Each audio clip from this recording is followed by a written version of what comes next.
What's up, guys? It's Adam here, aka Anti-Cena Guy, coming at you with another wrestling review. I haven't been around here a very long time now, guys, nearly a week, and a lot of people have been emailing me saying please come back, do some more reviews on wrestling. And one polite request I got was from Chav6971, and he asked me if I could review Wrestlemania 3. Now, I've got Wrestlemania 3 right here on these tag classics which Silver Vision presented. This is Wrestlemania 3 and Wrestlemania 4. But the one I'm reviewing is obviously Wrestlemania 3, which of course has the iconic match of Andre the Giant and Hulk Hogan for the WWF title. Now, what do I honestly think about that match? I'll get to that when I come to it. Now, Wrestlemania 3, just got done watching it moments ago. It was my first time watching Wrestlemania 3 all the way through. And I've got to tell you something, guys, it's made me very exhausted. But, on the other hand, it was really nice to go back and watch some of that old school wrestling. You know, wrestling's a big love of my life, everybody. Started watching at the age of 5. And in fact, this Wrestlemania 3 came out 1987. And that was the year I was born. So, this was before I was a wrestling fan. You know, five years of age was when I started to watch wrestling for the first time, and then generally grew up to be a big fan like I am today. But I've just got done watching Wrestlemania 3 moments ago. It was a long Wrestlemania, and I'm going to go through each match one by one, giving you my honest opinion. It was nice going back, but like I say, some of these wrestlers I never even heard of. But it was nice to go back and see the old atmosphere, the old grainy VHS atmosphere of Wrestlemania 3. You know, the seeing the wrestlers come out in those little mini rings. You know, nice little touch. I mean, they do that in the game. SmackDown, Here Comes the Pain. You know, when you unlock a legend and he comes to the ring in those little rings. You know, nice little touch. But let's go through each match one by one, and I'll tell you exactly what I personally feel and give you share some of my thoughts. Okay, the first match, the Can-Am Connection defeated Bob Orton and Magnificent Muraco in a tag team match, and this was okay for an opener for WrestleMania. Bob Orton, Cowboy Bob Orton, the father of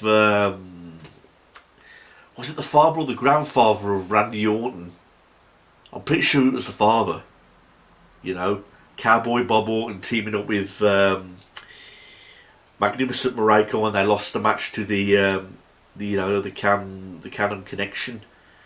Again, this is way before my time, and it was really interesting to learn some new stuff about some of these people who I've never even heard of before. But for an opening match for WrestleMania, old school wrestling wise, this was okay. You know, again, some of that old school wrestling, some of them old slow holds, there was some back and forth shit. But like I said, the only person I'm familiar with in this match is Bob Orton. You know, Randy Orton talks about his father and his grandfather a lot in today's wrestling, so it was nice to go back and recap some of the old stuff that his father or grandfather done. You know, and boy, it goes back in generations when you're talking about Wrestlemania 3 in 1987. But this match was fine for an opener for a WrestleMania. It was an okay match. Okay. Now, sadly, from here, things start to die down a little bit. I'm not saying this pay-per-view sucked, everybody. I'm not saying that at all. Because going back and watching some of this old school wrestling is like being a little kid again. Going back to watching some of that old school wrestling makes you feel young again, and it brings back many memories. But sadly from here, the matches start to seem to go a little bit downhill entertainment-wise. In fact, it's not till match number 6 when I started to get really excited again. Because match number 6 on this card, which was Roddy Piper and Adrian Adonis in a hair versus hair match, was really entertaining in my opinion. But this second match, we get Billy Jack Haynes versus Hercules. At this time, there was an argument about who was the better wrestler, who could do the masterful Nelson, you know. And I've got to tell you, this was pretty disappointing, everybody. It was a very slow match, and it ended in a double countdown. Like I said, I never heard of Billy Jack Haynes, but I heard of Hercules. But when I did my background research, this match built up for a WrestleMania match because there was like a little bit of an argument about who could do the full Nelson better. You know, that manoeuvre where you get them from behind and do the full Nelson. You know, Hercules saying, I'm the better guy who can do the full Nelson. Billy Jack Haynes like, I can do a better job of the full Nelson. And so basically this match was all about that. Who could do the full Nelson better? You know, and Billy Jack Haynes ended up defeating Hercules. Well, no, that's who I thought was going to win. I thought Billy Jack Haynes was going to defeat Hercules. But no, it ended in a double count out with one of them doing the full Nelson outside the ring. You know, forgetting that they was getting carried out. One wrestler did the full Nelson to the other, and while all this was happening, the ref was counting, and it ended in a double count out. But the match itself, everybody, was very slow. I mean, yes, it was slow wrestling back in the day, but they're slow and they're slow. I mean, this match wasn't really going anywhere. It was like, you know, give us something, you know. You know, it's WrestleMania 3, you know, please give us something more entertaining than this. Again, I know people still do it today about having matches leading up to, like, who could do this move better, who could do this better. It kind of reminded me of Chris Masters, with, you know, with the whole Master Lock challenge. You know, who could break the Master Lock, or who could defeat Kurt Angle to win his Olympic gold medals, you know. But this match was sort of like that. It was like a gimmick match. But again, nothing really exciting happened here. Okay.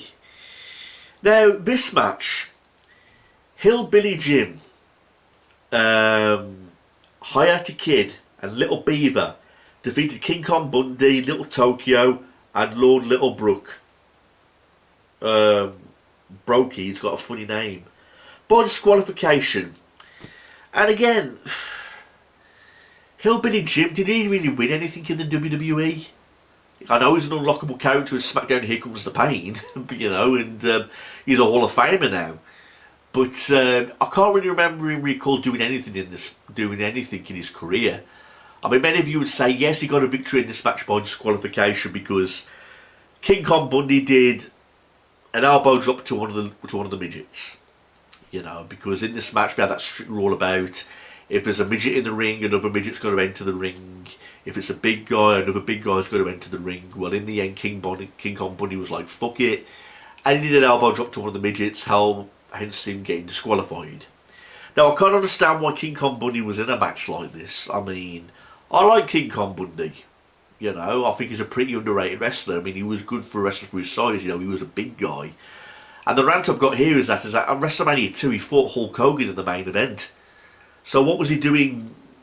So I can't understand why he'd go from main event in WrestleMania 2 against Hulk Hogan, going into a match like this where he's teaming up with midgets against Hillbilly Jim against two other midgets, and earning, you know, getting himself disqualified. I can't really understand the direction of that. But again, it was like a disqualification, and it was like, okay, you could have done something better with King Kong Bundy, you know, think of something better, put him in a title match, or that's the least you can do for making him headline WrestleMania 2 against Hulk Hogan, and here at WrestleMania 3 you put him like in a little mixed tag team match with these midgets running around, you know, so, yeah, pretty lame. Now this next match, Harley Race defeated the Junkyard Dog in a loser must bow match. Harley Race defeats Junkyard Dog with a belly suplex. Okay, and from what I recall, a belly suplex isn't even a finisher. I mean, it's like a standard move.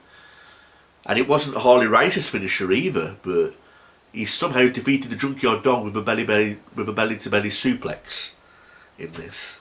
You know, I like Harley Race. I like the Junkyard Dog. You know, the Junkyard Dog's no longer with us. You know, God bless his soul. He died in a car accident.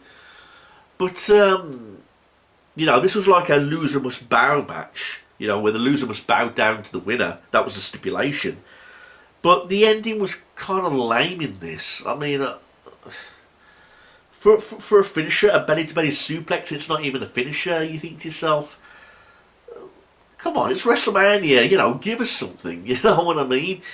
But whatever rocks your boat, Harley Race defeated the Junkyard Dog.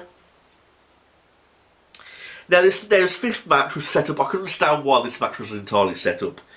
It was the Dream Team who defeated the Rogan brothers. And this was just to make Brutus the Barber Beefcake turning face, basically. Because basically he did fuck all during this match. And when the wrestlers left, they left him behind. This was during a storyline when Brutus the Barber Beefcake was going to turn a babyface, basically. Because he was like a heel going into this match, but they were showing signs of him like turning face. So I could understand why this match was taking place. But again, it wasn't a great match. You know, it wasn't until the next match where things really started to pick up for him. But you know, we've seen 6 matches we've seen 5 matches so far leading to WrestleMania.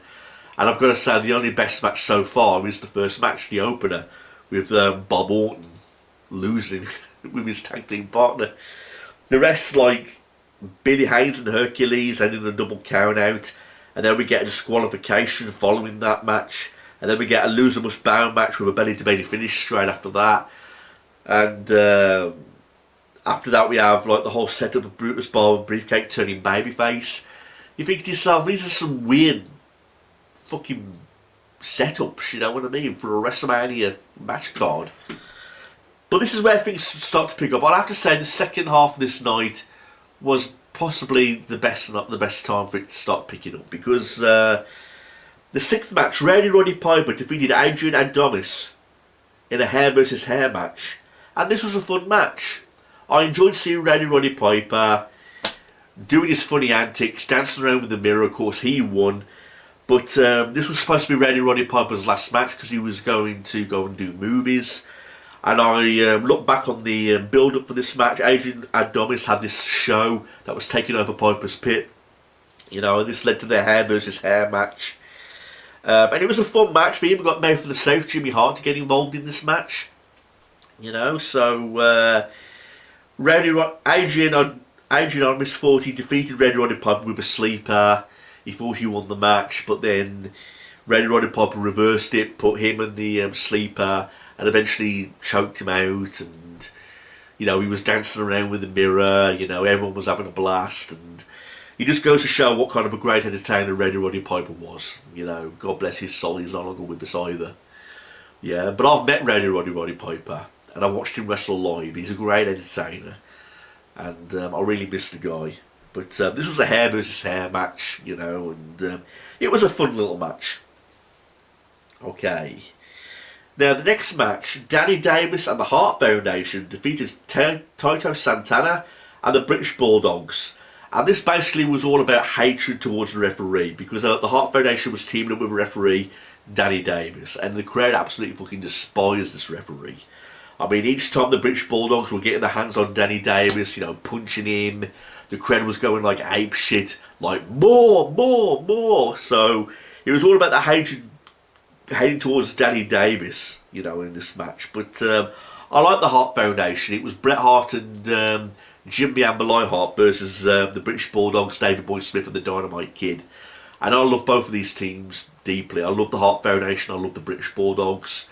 You know, it was like a young Bret Hart and a young Jimmy Amber Hart against a young British Bulldog and a young Dynamite Kid, you know, in their primes.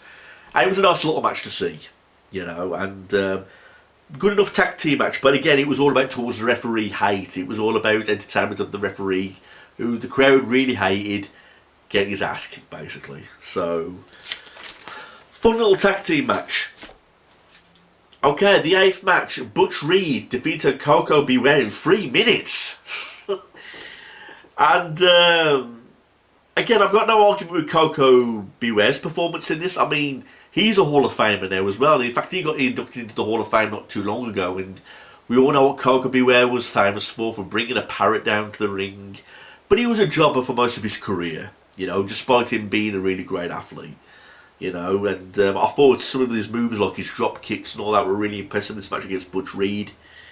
But again, 3 minutes, you know, it was kind of like a squash match, you know, and sadly Coco Beware will be forever remembered as being a glorified jobber, basically, and which is a damn shame. Now, this match, in my opinion, is the match of the night, and it was for the Intercontinental title. It's definitely the match of the night. I thought it was better than all the previous matches which I mentioned that were good, and I even think it's better than the main event with Hogan and Andre for the WWF title. It is Ricky the Dragon Steamboat defeated Macho Man Randy Savage for the Intercontinental title. And this was like a very long match of the night. It was like 15 minutes long and it was very entertaining. In fact, even the build up to this match was even good after looking back at some of the highlights of what led up to this match. It was a great match between two great wrestlers, Ricky the Dragon Steamboat and Macho Man Randy Savage. Two great legends going at it in a great classic match for the Intercontinental title. I mean, no disrespect to today's wrestlers, you know, trying to put on classic matches for the Intercontinental title. They're good, don't get me wrong. But when you're looking at historic matches and WrestleMania moment matches for the Intercontinental title, this match was the match. I mean, a lot of people online said that this was a very overrated match. But I happen to disagree. I mean, in my opinion, it was the match of the night. It was my favourite match on the card. Ricky the Dragon Steamboat defeating Macho Man Randy Savage for the Intercontinental title. And like I say, it was a 15-minute long match, but both wrestlers were going back and forth. They were trying to pin each other really quickly, and it was like back and forth action between these two guys. And again, really entertaining. I really did enjoy this one. So it was the match of the night. The 10th match, the Honky Tonk Man defeated Jake the Snake Roberts. It's alright, I've written down into everything on this list. I've also written down some moments. Oh yeah. Yeah, I'm a big fan of Jake the Snake Roberts. In fact, I'm meeting Jake the Snake Roberts next year at a wrestling event. You know, I can't wait to meet Jake the Snake. And Honky Tonk Man, he was one of those heels that everyone loved to hate.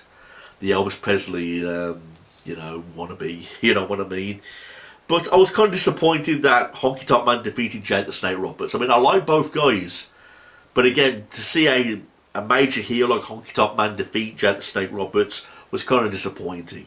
And the way he won it was unusual. When it wasn't unusual, it was like a cheap way out. It was like a pull on the ropes, and the referee could clearly see that the Honky Tonk Man was using the ropes to cheat to win. You know, you could clearly see he had like a perfect view of the ropes, yet he didn't see a damn thing. You know what I mean? So, again, the wrong guy won, but Honky Tonk Man is one of those heels that everyone hates. You know, and the fact they got a victory over WrestleMania 3 at Jake the Snake Roberts, you know, it was a kind of like a boner kill. But again, the finisher was like a bit weird. I mean, you know, with the rope pull and all that. But then we get some actions with the guitar being smashed. We get some action with the snake. There's, you know, the snake scaring people away. That bit was alright. In fact, it was better than the match itself. You know, those little highlights, you know. So, not too bad. And also Alice Cooper was at ringside as well, but didn't really have that much to do. The 11th match, the Iron Sheik and Nikolai Volkov defeated the Killer Bees. This match, I should say, was sort of like a piss break match for the main event. The only thing I found entertaining about this was that the Iron Sheik and Nikolai Volkov were doing their anthem, and Hacksaw Jim Duggan, ho, you know, interfered in the fucking national anthem. In fact, that's all I can remember about it. I mean, I don't even recall this match against the Killer Bees being any good. But all I can strictly remember is that the fucking Iron Sheik and Nikolai Volkov got interrupted by Hacksaw Jim Duggan while they were singing the anthem, you know, to try and get some crowd heat. And the main event, the match that's heard all over the world, the match that they say is iconic, the match which they say was a great match, a match which they say was match of the fucking night. Hulk Hogan defeated Andre the Giant, and this was for the WWF title. The body slam heard around the world. Okay, I'm going to give you my honest opinion on this match. In my opinion, the match of the night was the Intercontinental title match. Ricky the Dragon Steamboat defeated Randy Savage. Now, I love Hulk Hogan, everybody. If it weren't for Hulk Hogan, I would not be a wrestling fan today. You know, Hulk Hogan was my very first favourite wrestler. I know a lot of people give him shit about him being a liar and some of the stuff that he's done in real life. But at the end of the day, nobody's a fucking angel. You know, and I've got a lot to thank Hulk Hogan for. And as for Andre the Giant, I'm a big fan of Andre the Giant. You know, I got a lot of shit in my last video talking shit about his so-called documentary DVD, but that's another video. But the thing is about Andre the Giant in this match, he was suffering. You know, he was in bad shape, he was in a lot of pain, and he couldn't do much. And that was really sad to see. I mean, for most of this match, it's Hulk Hogan basically beating up Andre the Giant the whole time. Hulk Hogan was doing all the work. Andre the Giant couldn't really do anything because of the amount of pain that he was in, and he was leaving wrestling out right after this match. And it was really sad to see because he couldn't move right. You could just tell in his face that he was in agonising pain every time he took a bump. I mean, Hulk Hogan was like doing the punches to Andre the Giant, and he'd hurt his hand. He'd do a few, you know, Andre the Giant would do a few bear hooks to Hulk Hogan. That's basically all he could do. And of course, the scene that's heard all the way around the world was when Hulk Hogan body slammed Andre the Giant. Iconic moment. But this match itself, the match itself was depressing, everybody. I mean, Hulk Hogan did everything he could do to put on this great match. And I know deep down in his heart, Andre the Giant wanted to do the same, but he just simply couldn't do it. You know, and it was a very depressing main event. It was iconic. Don't get me wrong, it was iconic. And I look back at some of the highlights of the build-up for this match, you know, where Hulk Hogan and Andre the Giant would stare each other down. You know, 1 minute they're friends, 1 minute they're bitter enemies. And again, the build-up for this was so iconic. I remember it back in the day. I mean, watching the highlights, because they still showed the highlights of their feud way after WrestleMania 3. You know, and it was like a really good build-up. So I'd say the build-up was better than the match. The body slam that was heard around the world is the iconic moment. But the match itself was very depressing. Okay, it was sad to see Andre the Giant in his condition trying to get through a WWF title match in the state that he was in, you know. But Hulk Hogan body slammed Andre the Giant, done the leg drop, 1, 2, 3. He leaves WrestleMania as the WWF champion. But again, very sad. And overall, I would say this WrestleMania 3, I would have to say, was better than WrestleMania 1 and 2. I will admit that. The first half of the night was like going there after the opening match. But the second half of the card was much more better. It was much more entertaining. And I've gave you all my honest opinion, everybody. And that's all I've got to say. So, thanks for sending that request in for that person who said, please review WrestleMania 3. I hope you've enjoyed this review, everybody. Again, WrestleMania 3, it's like going back to 1987. You know, review some of that old school wrestling shit, you know what I mean? So, if you've got any requests, anybody, any type of reviews or rants you want me to do, leave them in the comment section below, and make sure they get plenty of thumbs up. That way, it improves the chances of it getting reviewed. So, I'm Anti-Seeing the Guy here, everybody. Thanks for checking this out. WrestleMania 3, what an experience. But I'm tired out now. So, thanks for watching this, everybody, and again, drop us a comment. Thanks, everyone. Peace out.